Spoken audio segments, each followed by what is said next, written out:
Welcome to the Doctors Inclusive. Please introduce yourself in the chat and let us know where you're joining us from. Some quick logistics before we get started. Feel free to choose between speaker and gallery view, and please keep yourself muted when you're not speaking. I will mute everyone now.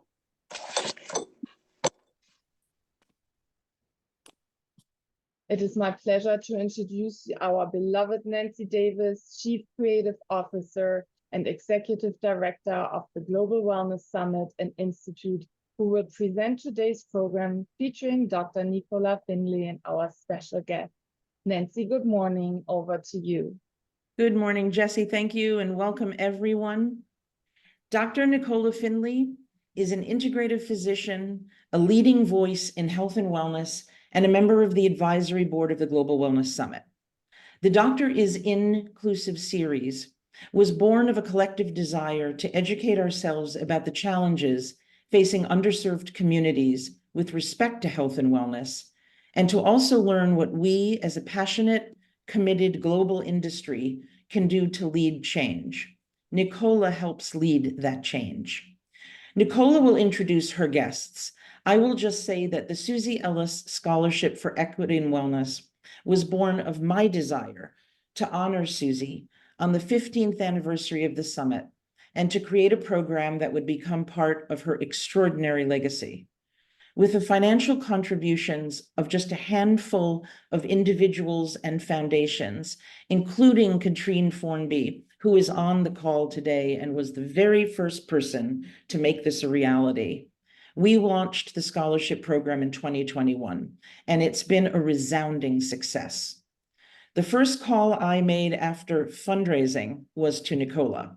I wanted her help shaping this authentically, and she has been a steward of this program from its inception, along with Hannah Messerly, also a member of the GWS Advisory Board. Jesse Brandt, whom you've already met, has managed the process and kept us all on schedule and on task.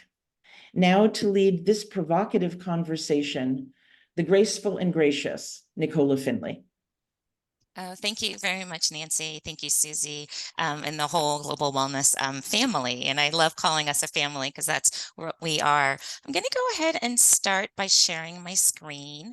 And let me make sure you could see it correctly. Hold on. Slide. There we go.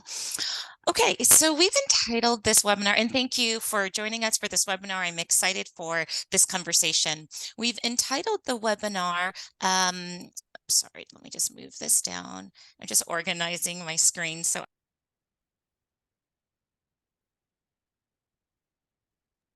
Nicola, you muted yourself. Good.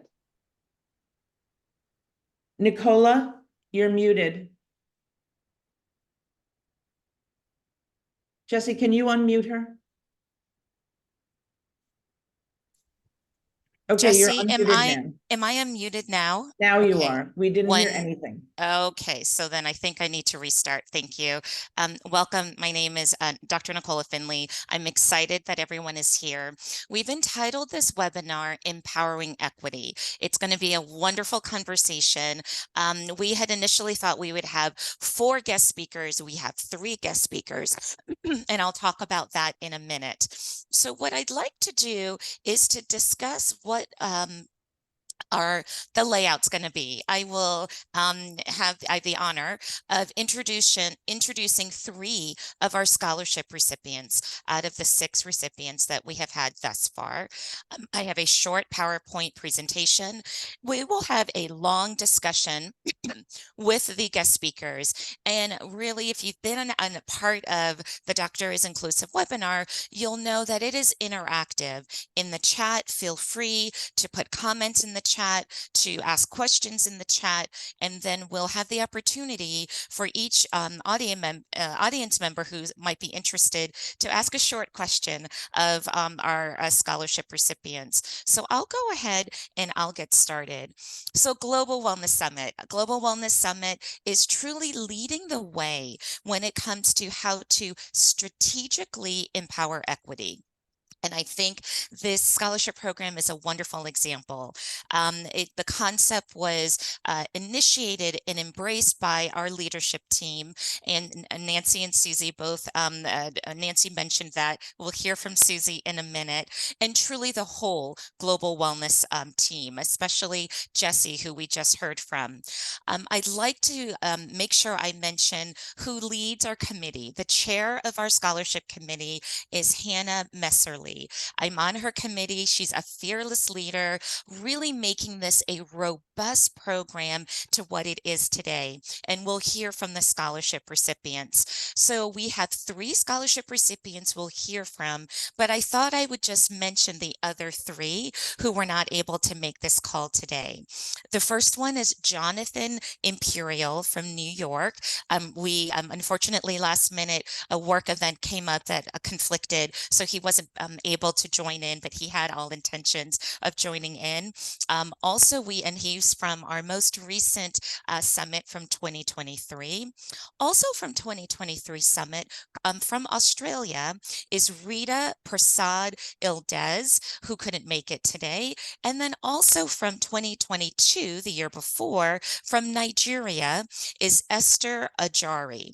So now I have the pleasure of introducing the 3 scholarship recipients that we'll have a conversation with today. And in alphabetical order, I will start with Demetria Bolden, PhD MBA. She is an assistant professor in the Division of General Internal Medicine at the University of Colorado School of Medicine. She is a communication scientist, dissemination and implementation researcher, racial disparities researcher, and serves as a catalyst for organizational healthcare innovation development. Her research addresses racial disparities in cardiovascular disease outcomes, chronic disease self-management, and the application of mixed methods in designing pragmatic trials. Additionally, Dr. Bolden is a transformational communication coach that focuses on communication obstacles that often stifle business growth. The next scholarship recipient that I would like to introduce is Stella Vidal, is a resilient Latino psychotherapist, holistic wellness coach, and artist. She founded the award-winning equity and inclusion focused mental health and wellness practice, Self-Love Harbor in Miami. With her holistic approach, she guides individuals on a transformative journey towards self-love and healing. Stella's unwavering commitment to empowering others is showcased in her critically acclaimed book, 7 Intentions to a Happier You. Through her multifaceted talents and cultural background, she inspires individuals to embrace their true selves and live a life of fulfillment. And the third scholarship recipient that I have the pleasure of introducing is Theodora WarriorHealy. Theodora WarriorHealy is a proud member of the Piikani Nation of the Blackfoot Confederacy from the southern part of Alberta, Canada. She is the youngest daughter of a federal Indian residential school survivor and a survivor of day school herself. Theodora WarriorHealy creates a new path for her people with warrior moccasins, Indigenous financial literacy, and wellness, delivered to her Indigenous audience with passion and a dedication to financial empowerment, education, and direction to achieve her vision of financial wellness teams for every tribe and nation. So what I'd like to do is I'm going to stop sharing my screen.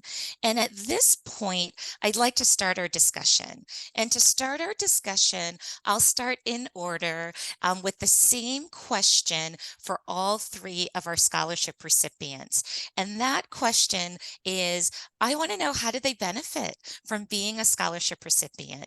So Demetria, I'm going to start with you. I was in each scholarship recipient. I'll start with about maybe 5 minutes to have you each talk to give everyone an opportunity, and then we'll continue the discussion. Demetria, how have you benefited from being a scholarship recipient and attending the Global Wellness Summit? Let me first say that the Global Wellness Summit is an event and an experience that everyone should have the opportunity to attend if they're able to. It is a remarkable, not only organization, but a collection of people that are all striving for the same purpose. It was an extraordinary event that I don't think that can be put into a few words. I absolutely enjoyed my time there, not just because the locations that are chosen every year are thoughtful and intentional, but all of the attendees are helpful and supportive. I went there obviously as an inaugural recipient along with Esther. And we didn't know anyone at the summit, right? So it was the first time they were offering the scholarship opportunity. And even before getting there, many attendees that were going to be in Israel that year, as well as those that were just part and members of the global wellness community, reached out to me in advance. And so for months prior to even attending in person, I was able to connect with many folks that just wanted to not only just say hello and welcome me, but to also schedule time to actually meet with me while I was in Israel. So I, in fact, kind of had scheduled connections and conversations before I even arrived. So the experience was beyond words. As it relates to the benefit, I've received so much, and I felt that so much was poured into me that I'm willing and looking for opportunities to give back to whoever the wellness community will listen. There were several connections that I've made that I've still had. We're 2 years out. There are actually several folks that I met that live in the state of Colorado, and I've gone up to Colorado Springs a couple times to connect with some folks, and there were a group of people that I met in Israel. And what's so interesting is I had to attend a medical conference a week ago, and as I call them, my Israeli buddies were there, and so we reconnected and actually had a separate meeting with a national organization that was also attending this medical conference. So there have been an extension of relationships as well as opportunities exclusively that were provided from attending this conference and also being a part of the wellness community. Thank you so much for sharing that. And it's just so nice to know that it's a gift that keeps on giving. And you're still in contact 2-3 years after, and I'm sure it'll be many years in the future. Thank you for sharing that. I would like to now pass it along to Stella. So Stella, the same question. How have you benefited from attending the Global Wellness Summit? And we'd love to hear from you.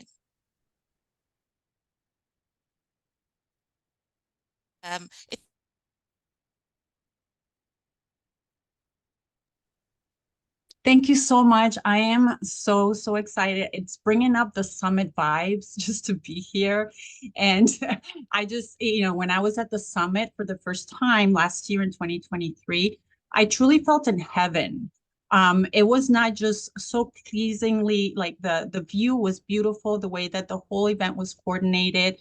I felt like it was almost like a wellness Disney ride. There was so much to do. There was so many people to meet.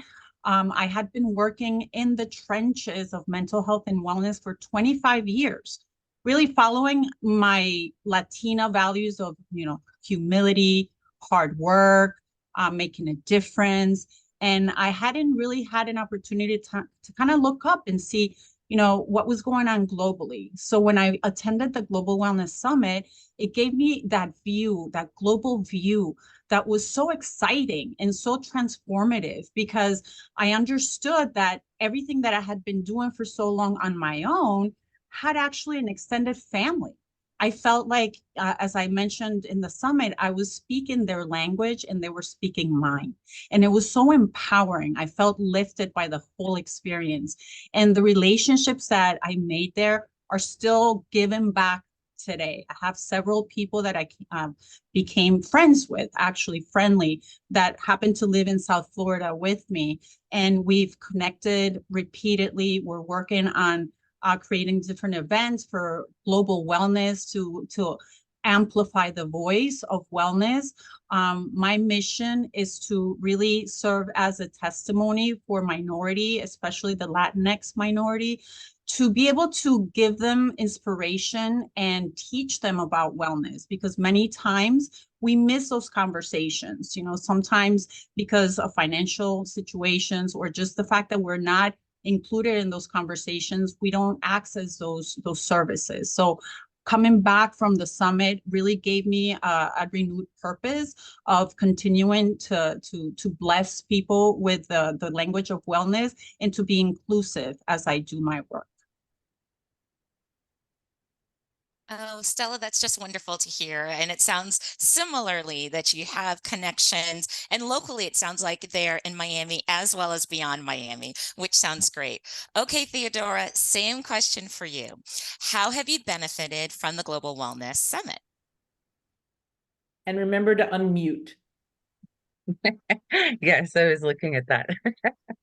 Oh, thanks so much for having me again.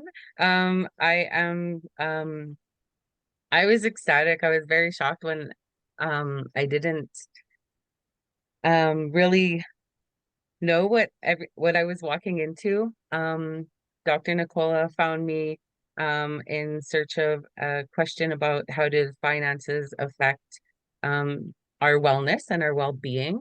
And being that I am First Nations, we come from a completely different baseline than everyone else in terms of poverty. And so definitely being underserved and kind of in the dark ages. We're about 30 to 40, 50 years behind everybody. So when I got the opportunity to apply for the scholarship, and receiving it was just like, being the first Nations to attend the Global Wellness is phenomenal. It's monumental in our world, to be able to be seen on a global platform and have our voices heard and awareness brought to those things that affect our lives, and having the connection of really that family feeling, and being included, welcomed in. The this summit was just so crazy. It was back to back. It was a whirlwind, but there was so much to do, so many people to meet,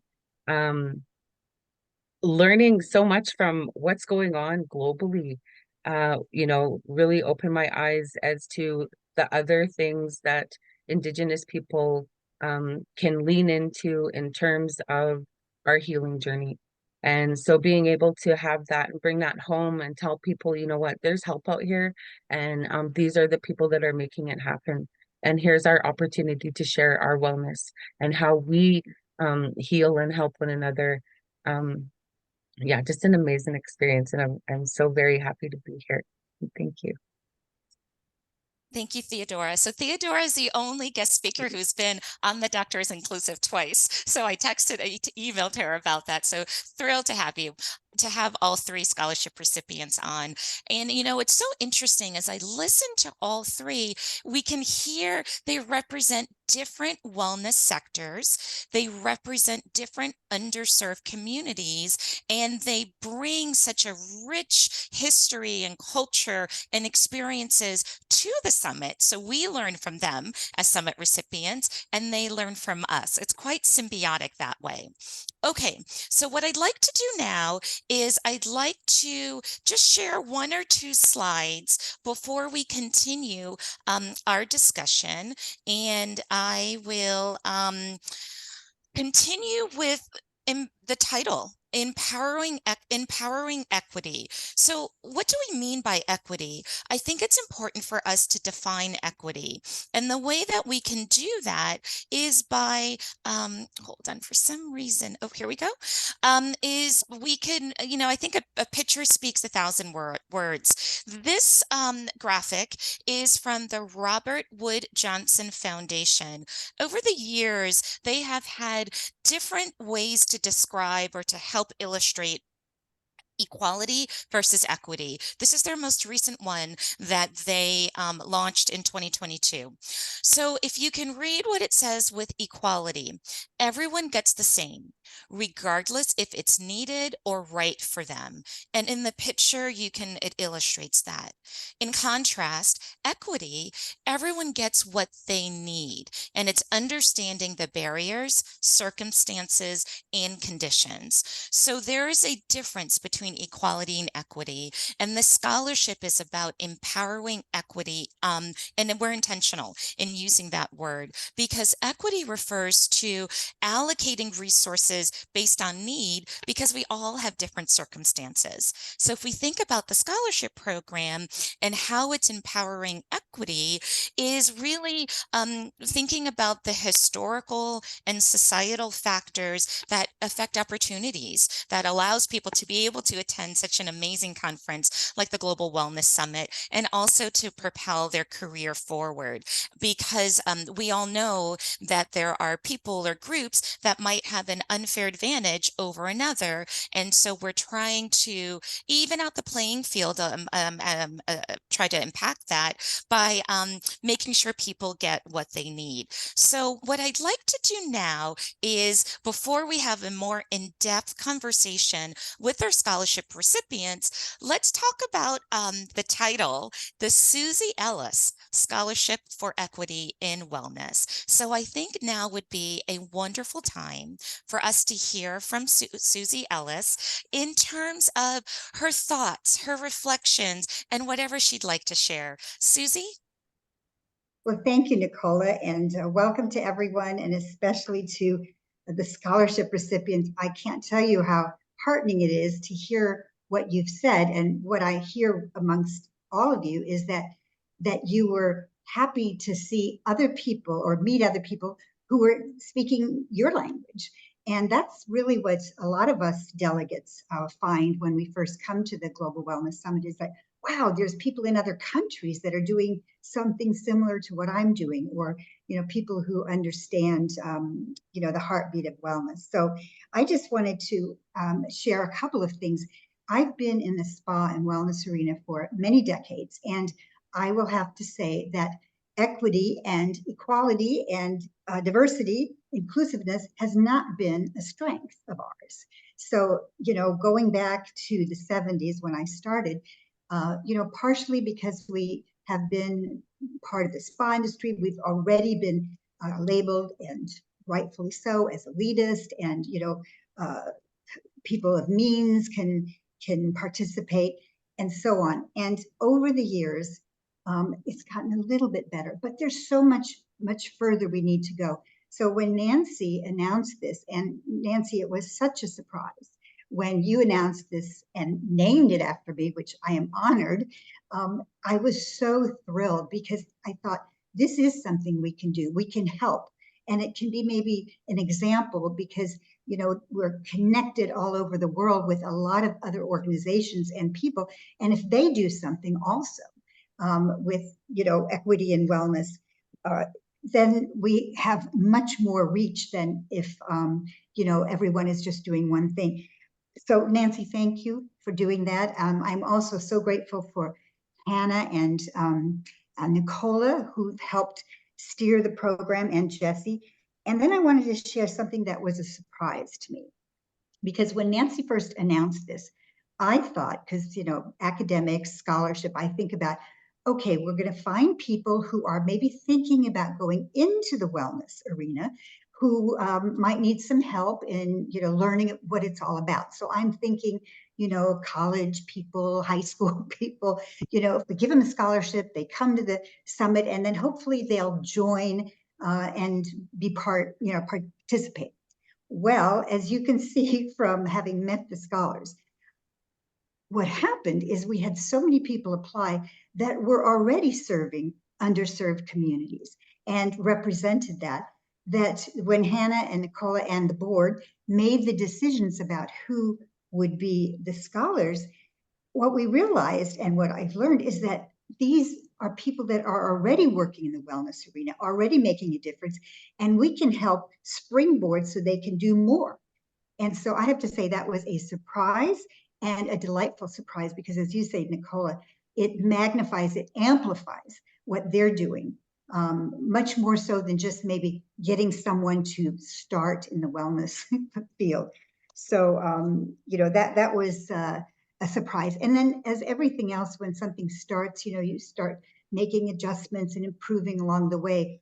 You know, we've been able to do more scholars because we've had more donations, and you'll hear about that opportunity at, you know, at the end. But so the more donations we have, the more scholars we have. We like having more scholars. The other thing we realized is that we want to stay connected with the scholarship recipients. So we've decided that we are gifting them the status of ambassadors to the Global Wellness Institute, because they receive, you know, monthly communications and invitations to certain things so that we can stay connected with them. So along the way, there are things that we've adjusted and will continue to adjust.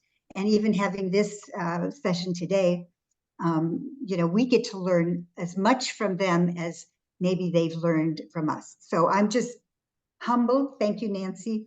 And thank you, Nicola. And I'm just so excited about the future, because we can do more. Thank you so much, Susie. I think we can all hear from the way she talks about the program, how committed she is, how important it is to her, and the love that, you know, we can all feel. And so I think from a leadership standpoint, having Susie and Nancy and the whole global wellness team supporting this is so important. So let's continue the conversation. Susie talked about amplifying voices, which I think is so important. I really want to elevate our scholarship recipients. They're leaders in their field, as Susie mentioned, so I'd like to hear more. So now I'm going to go in reverse alphabetical order. So I'm going to start with Theodora. Okay, so Theodora, who I know, I know all the scholarship recipients now, but so Theodora, you know, what I'd like to talk about is really the wellness sector that you represent. We would like to hear more about that, and anything you'd like to share in terms of an update. We can see the Warrior Moccasins logo behind you. So Theodora, we want to hear an update. We want to hear more. Yes. So since the summit, coming back home and, you know, using that fire to be like, the global wellness is, I have this amazing opportunity to spread this awareness. So I have done a number of there's a lot more reaching out from the community to really bring this in, and they're realizing that, you know what, this is something that we need to really address, is that financial literacy that was missing from residential school, and recognizing how that is showing up in our communities today. So, you know, being able to bring and connect them with some of the allies that I've made, accomplices is what I look for. And that is Service Canada to come in and support with providing the programs that they do have, the benefits, and explaining them. And then Service CRA is our, you know, for taxes. And so helping people understand why filing taxes is important and all of the benefits and programs that come out of that. I also wear another hat with another organization that we are running a pilot project to help entrepreneurs and social ventures nonprofits to really get into the social the ecosystem that is out there, and not really realizing that it exists. Like I said, we're like 50, 60 years behind everybody in terms of networking and technology and services and systems. So being able to bring those to the front and let people know that these things are here, and these things affect our lives, and the better that we know how to use the resources, how to use the tools to bring in those supports, connect one another, and really create that people-to-people network. Money is great, but it's more about the relationship.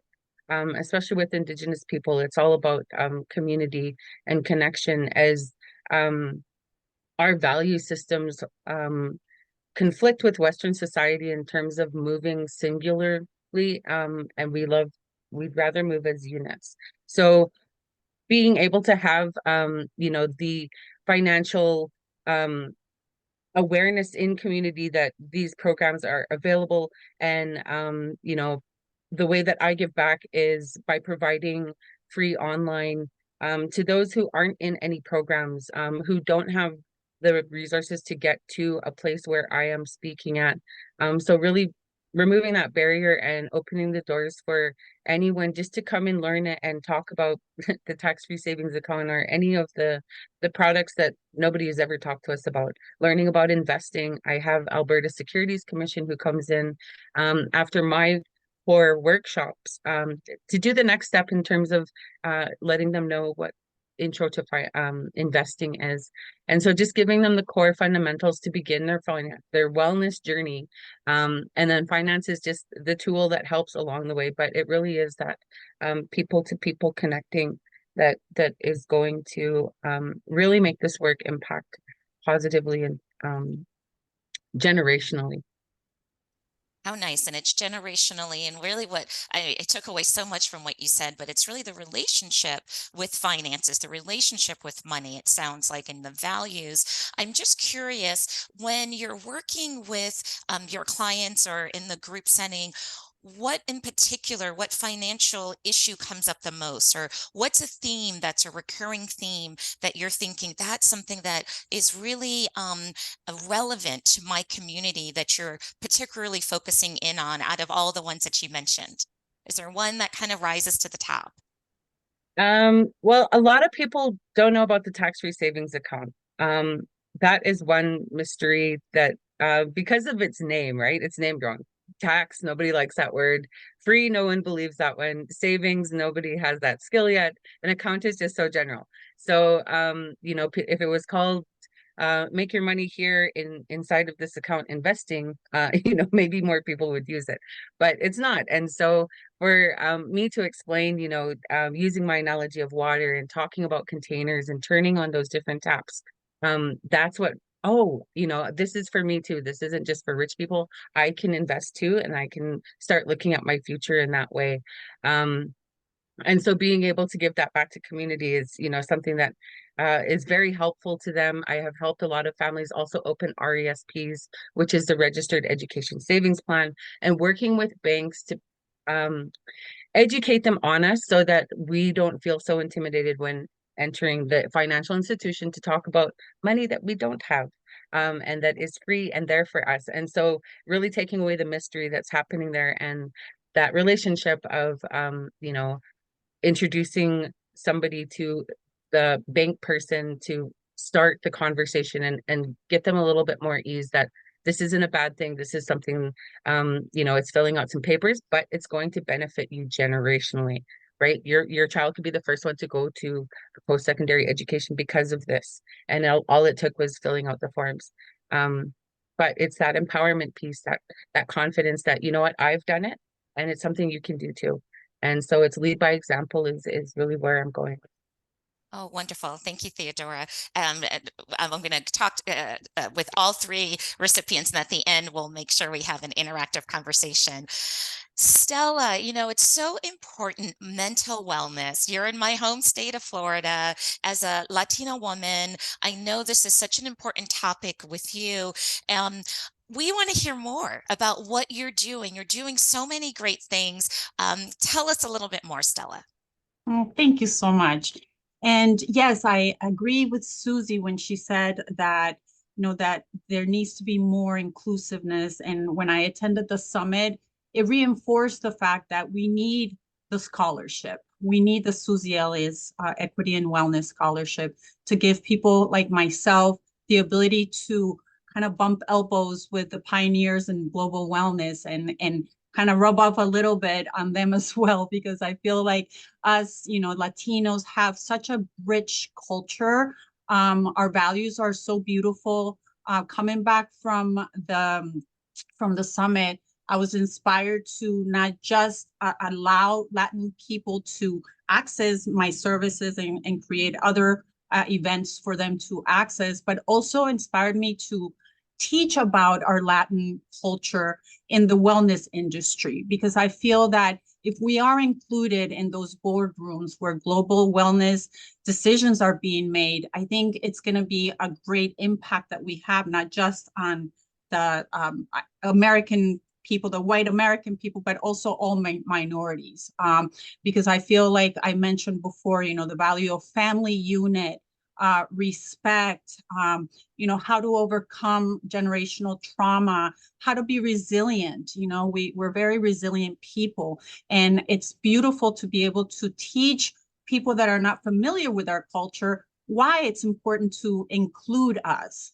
So I am currently actually have created a training for anyone that wants to hear it on 6 pillars of Latinx wellness. And in that, I teach about our cultural heritage. I also teach about how we are so resilient and how we are able to shift, the kind of shift the script from being victims to, hi, this is what I survived and this is why I'm better at living life, because I went through a lot, and this generational trauma is something that I work with my patients every day. And when I'm able to show them that, hey, you're not a victim, you're actually stronger because you've survived such traumatic events. And when I incorporate the mind, body, spirit, and environment synergy in my practice, it really helps elevate them and teaches them that they can continue and really they can achieve anything. So the Wellness Summit was eye-opening, but like I said, it also taught me that I need to amplify my voice so that I can continue to teach about my culture, about the resilience of our people, and how we can do it all together rather than separate. How we can be better together rather than doing things separately. Oh, that's wonderful. And it's so nice. I see a thread in terms of intergenerational trauma, and really you're talking about resiliency, which is so important, and giving people the tools, teaching others, teaching your community. You had mentioned that you have 6 pillars of Latinx wellness. Which one is your favorite and why? I love that question. Thank you, Nicola. I think my favorite is overcoming generational trauma, because I think that it impacts every person in the world. Basically, you don't have to be Latino to have generational trauma. It's basically the fact that our parents had some issues, some traumatic events that they couldn't resolve, or they weren't able to resolve. So then when they have children, they kind of pass it on to us as their children. And if we ourselves in this generation don't learn how to overcome that trauma, then we could continue to perpetuate that. And what I like to do, and the reason why it's my favorite pillar, is because it takes education for someone to understand that, hey, you know what you're doing is not necessarily that it's what you want to do, but it's kind of what was done to you. And subconsciously you're repeating this trauma and you're perpetuating it. So let's look at other ways to approach this situation with your children, with your relationships, so that you don't continue to perpetuate and you free yourself from those chains. And it's really, really powerful. And like I said, I love it because it can be taught or shared with anybody that wants to listen, basically. Wonderful. Thank you. Demetria. So Demetria was in our initial class. So I got to spend time with her in Tel Aviv, which was wonderful. She's doing fascinating work over there in Denver.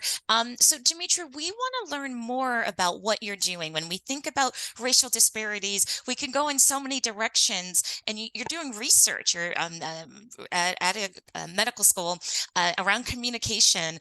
Tell us more, Demetria. It's really a unique space that I've been able to carve out for myself, just because of my past experiences, and skill set and knowledge. And what's really interesting when you think about wellness, what's very surprising is the distinction that seems to exist, that health is separate from wellness. It's as if wellness is sort of this separate bucket. And it only comes up, I believe Susie said, for those that can access it, or it's sort of this elitist sort of thing that, that everyone doesn't understand. And it's really unfortunate because health and wellness go together, right? There isn't one without the other. And so what I have had many conversations about is what it looks like to invite wellness to the health table, which is something you wouldn't think you'd have to do, right? Because they go together. But it is a conversation that you have to have, and you have to say, listen, wellness, to both Theodora and Stella mentioning, when you talk about finances, when you talk about trauma and healing, all of that affects health. At the end of the day, when you talk about wellness and well-being and what that looks like, you have to be able to understand the person. And in order to understand the person, all of these things matter. Why? Have you gotten sick and not been able to pay for your medication? Right? That affects you. Have you ever had unresolved trauma that creates stress that now creates cardiovascular disease? There are a lot of things that happen when we think about the traditional, quote, healthcare model. And we have overlooked the opportunities to integrate wellness into that. I think we've also put wellness sort of in a box of sort of what it is and where it exists, and we only look into the box when we feel it's necessary or appropriate. And the truth is, wellness exists alongside not only health, but it's a part of everyone's well-being.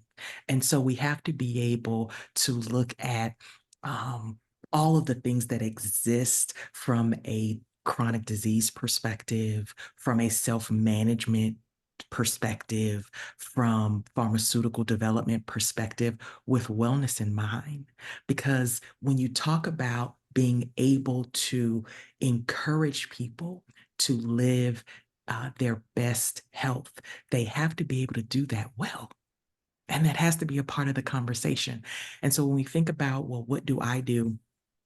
From a research perspective, it specifically focuses on cardiovascular disease, right? So that's what I do in terms of what that looks like from an implementation science perspective of incorporating interventions that improve health. And I specifically focus on Black American and Latino communities, and specific in Latino communities, those that English is their second language, is also a priority for me when managing chronic disease. And so that's sort of one hat that I wear in terms of integrating and having conversations about wellness. And it's kind of picking up. I had a conversation with one of my colleagues who's actually the chief of cardiology at a different institution, not mine. And we were talking about wellness. And one of the things that he said that I appreciated, he said, Demetria, he said, I mean, there's a lot of wellness conversation on in medicine, which is true. There's a lot of, burnout and all this, everyone's, having great conversation. He said, but Demetria, he said, you know who needs wellness? The girl at Target that's checking me out, that's who needs wellness. He said, we have this whole conversation about folks that work in wealth and folks that work in healthcare and people that, are in these upper echelons. He said, I'll be fine. I am a cardiologist. I'll be fine. He said, it's everyone else that we need to focus on and take this message to. He said, so I encourage you, however you need me to help you, I will do so. So that was greatly appreciated from his perspective and being able to understand that wellness reaches further than the quote sort of ivory towers, if you will. Another area. Oh, go ahead. Sorry. I'm sorry, Demetria, that makes 100% sense. I know there was a question in the chat from someone in regards, and so I'm just going to ask it. So in regards to racial health disparities and your work, in any one or two themes that you want to share? You mentioned you work in the Black American community, the Latinx community. Anything in particular with those underserved community that in terms of your research or what you have found that you could share with us? One or two things. Yeah, so a couple things, which has sort of led to a different, something else, another project, if you will, or opportunity that I'm focused on. But in working with Black Americans and Latinos, what's maybe surprising to you all, but not necessarily surprising to me, is that in not only examining their experience with the greater healthcare landscape, but just with living and trying to manage their health and their chronic conditions, what continues to sort of come up and bubble to the top among many other areas that we've heard from is that no one's listening. No one's asking them. Everyone is assuming, and everyone is making judgments, and everyone are making decisions, and no one's asked them. And it's really unfortunate because when you ask them, they have a lot to say. And what they say makes sense, and what they say is about them. And I always tell the patients that I work with, you are the expert of you. No one's going to beat you at being you. And so you know your body. You know why? Because you live in it 24 hours a day. And that sort of has led me kind of into a different space, which is around communication coaching, which has been helpful because it's allowing people exactly what Theodora and Stella was talking about. Is when you talk about wellness, oftentimes we hold things in. We don't say them. We don't discuss them. We are fearful of what that looks like. And so even one of the areas that I've highlighted is also in finances, because that makes sense. A lot of times people don't want to talk about it. And they won't talk about it because there's a whole host of reasons why they don't want to talk about it. Right. But that Isn't it affects their interesting, wellness. Demetria? It's really connecting everything that the three scholarship recipients have all said. And so I love how you each are noticing threads among the three of you guys, which I think is wonderful. So in the last 10 minutes that we have, I want to open up the conversation. Open up the conversation to those of you who are on the call. So what I'd love for you to do is to be able to, on the bottom, you can raise your hand. There's a hand button. Click on that, and then I will call on you. You'll unmute yourself. I'll give you just a minute or 30 seconds to hopefully ask a question of one of our three scholarship recipients so we can have a dialogue back and forth. Does anyone have any, or you can put them in the chat if you prefer, if you don't want to speak, but we'd love to carry conversation as an interactive conversation. Sarita, let's go ahead and have you talk first for about 30 seconds to a minute with your question. Welcome. Thank you to everyone on the call. I just wanted to specifically ask, what was your intention around applying for the scholarship and wanting to be a part of the Global Wellness Summit? And how has your experience framed or informed the work that you do? What was your biggest takeaway? any of the three scholarship recipients, maybe all three of you guys can unmute yourselves, and I don't know who would like to take this one. Maybe one or two of you can answer this, then we'll go to the next question. So whoever wants to take it first. I'll take it first. Happy to do so. Saretta, thank you so much for the question. My response would be this. I applied, and it's interesting that this entire program was developed with this in mind, and that Susie sort of led the comments by saying, hey, we've kind of been an elitist group, and there's been, select folks that have come. And one of the reasons I applied, which is the reason why I do a lot of things professionally, is so that I have a seat at the table. Because oftentimes when I go to things, I'm the only one that looks like me. And I understand that. And I also respect that I am not just speaking for me. I respect that I am speaking, unfortunately, for an entire group and a culture of people. I'm also speaking for generations of people before me that didn't have the opportunity before me. Oh, I love And that. so I Love respect, that. so I respect that, and I always take that with me. And so that's why I always ensure that I am in spaces that I can be, so that I have a seat or voice rather, that's not just for me, that's beyond me. Thank you. Wonderful. I think we'll continue with all the questions. We'll have the answers, maybe 30 seconds to a minute. Thank you, Demetria, for jumping in. I don't know if any of the other scholarship recipients would like to respond to that question. If not, I'll move on to the next question. Okay, I'm going to move on to the next question. Dan, you're up. So let's give you about 30 seconds to a minute. Please ask a question for any of the scholarship recipients, and I'll give them about 30 seconds to a minute to respond. Go ahead, Dan. You can unmute yourself. First of all, to Susie, can everyone hear me okay? Yes, Susie Ellis, who I've known since the late 90s, inspired by her.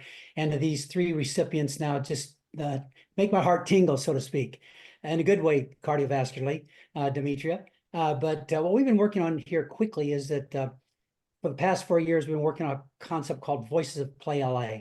LA has been given about $10 million to Park and Rec folks here, of which I have a background in as a master's degree.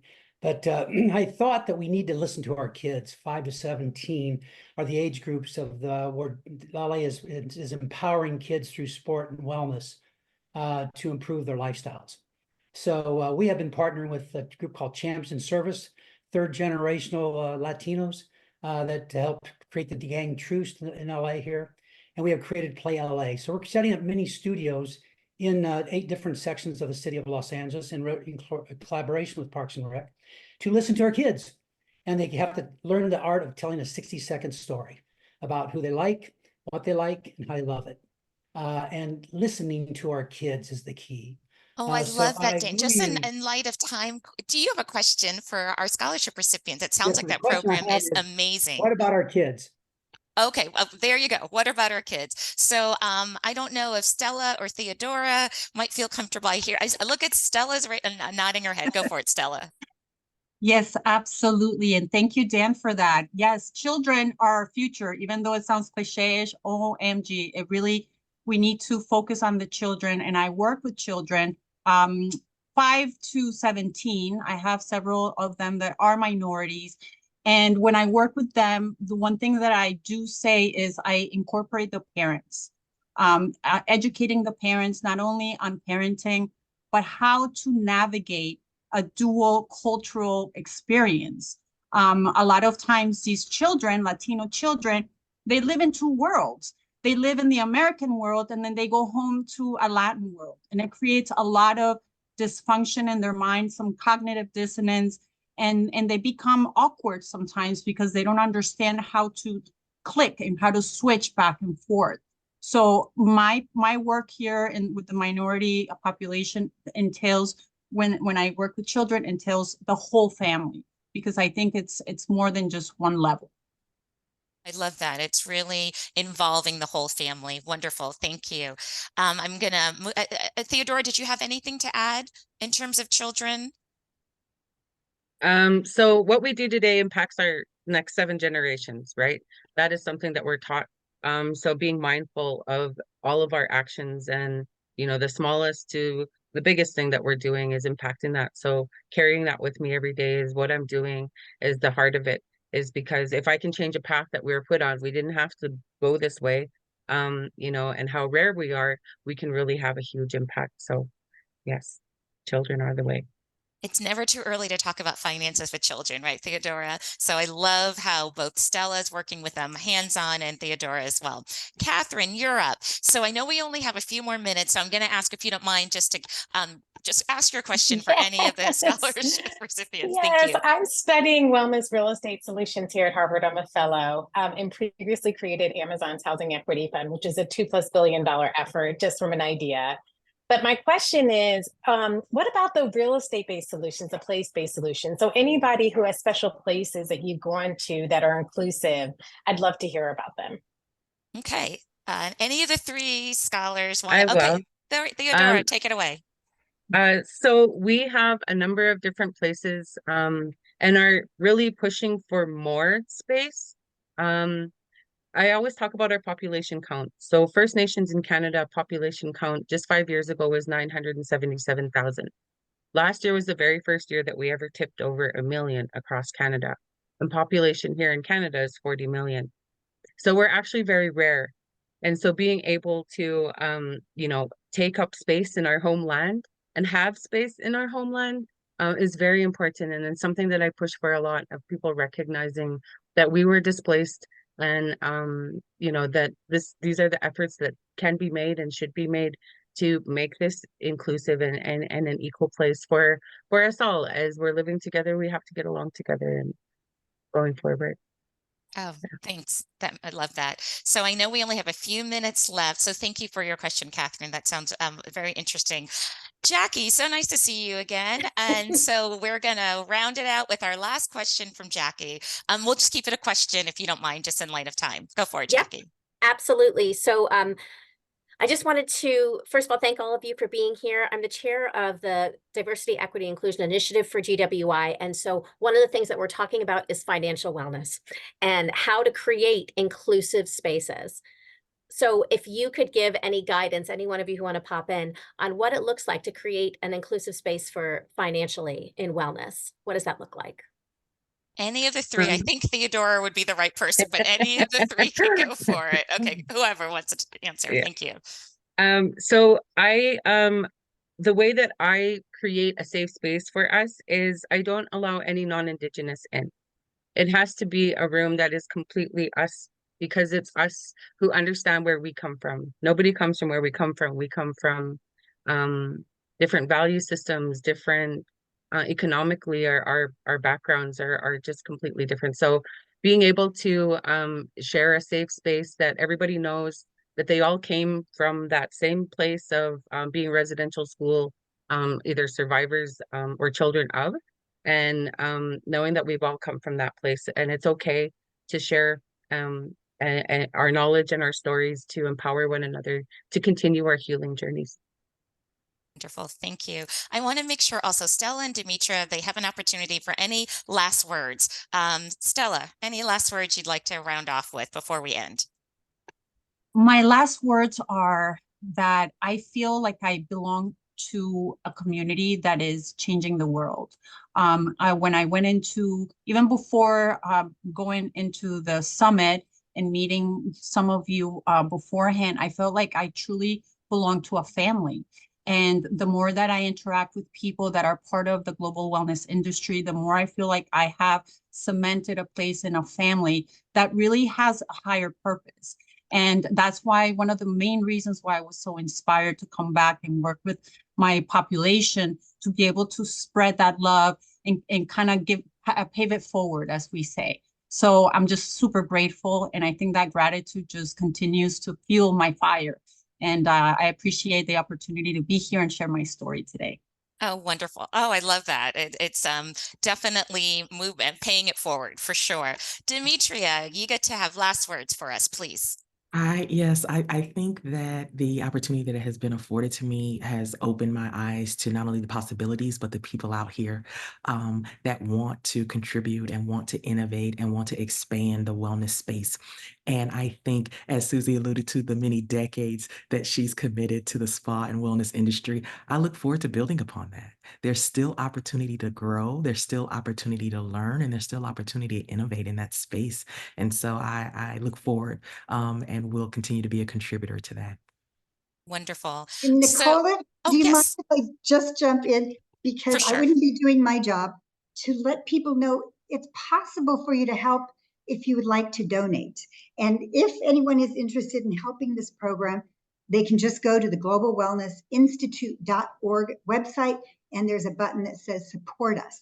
And by supporting the GWI, we will support, and we are supporting the scholarship program. I'm hoping that we will have more and more scholars at all of our summits. So, And I just want to add that we have the great privilege of having the first person who donated to this scholarship and continues to support it, Katrine Formby, who is Susie's identical twin sister. And I wonder if Katrine, you could unmute and just take one moment and tell us how you feel hearing what you have supported and what it does in the world. Well, it makes me want to continue to donate. It's very fulfilling to me to know that I'm helping spread wellness in the world in a way that I can't do by myself, but through the scholarship program is happening all over the world. It's very, very encouraging. And I encourage others to donate as well. Thank you, Katrine. Thank you so much. Thank you, Before we Katrine. close, we have a quick Yes, word. Jessie. Mhm. Yeah, before we close, we have a quick word from the Director of Development of the Global Wellness Institute, Christiana Tanusa. Christiana, over to you. Thank you for joining us today. Okay, I'll be really quick. Thank you. This was such an inspiring conversation, and thank you so much for all of your words. What really resonated with me was just having a voice and having a seat at the table. And I think that's just the beauty of the scholarship program. Is not just a platform, it's a family. So just reiterating what Katrine shared and what Susie shared, that there are ways to get involved, and we'll follow up with a link for everyone so that you can see how you can also personally be involved. Thank you, Chris. Thank you, everyone, for joining us. We will Thank you, Nicola. Oh, Thank you, Nicola. Thank you. Thank you to our 3 scholarship recipients. We will send the recording, important information, and links for the scholar in the follow-up email later today. Have a great rest of your day. Thank you. Thank you, everyone. Bye, Have a blessed everyone. day. Thank you. Bye-bye. Bye-bye.